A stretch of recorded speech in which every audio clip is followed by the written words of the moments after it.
When do I use t-test, chi-square, or ANOVA? Imagine you have a bunch of data and want to find out something interesting about it.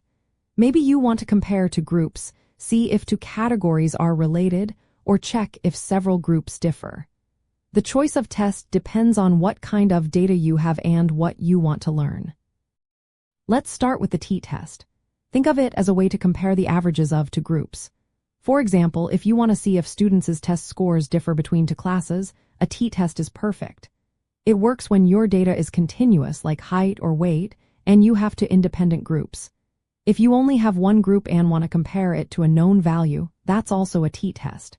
In Python, you can use the function scipy stats t-test and for two separate groups or scipy stats t-test one samp for one group against a fixed number. The output gives you a t-statistic and a p-value, which tell you if the difference is statistically significant. Next is the chi-square test. This is used when your data is categorical, like gender or yes-no answers. Suppose you want to see if gender is related to preference for a certain product. The chi-square test checks if the distribution of categories is different from what you expect or if two categories are independent.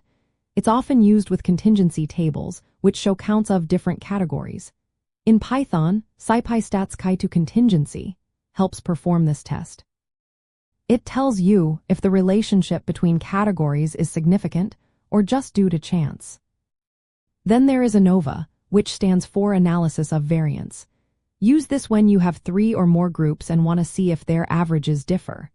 For example, comparing test scores across 3 different teaching methods. It's suitable for continuous data and assumes the groups are roughly normally distributed with similar variances. In Python, scipy stats f1way performs this test. If the result shows significance, it means at least one group is different from the others, but you might need further tests to find out which ones. To sum up, if you are comparing to groups with continuous data, go for the t-test. If you want to see if categories are related or independent, use the chi-square test. And if you have 3 or more groups and want to compare their means, ANOVA is your best choice.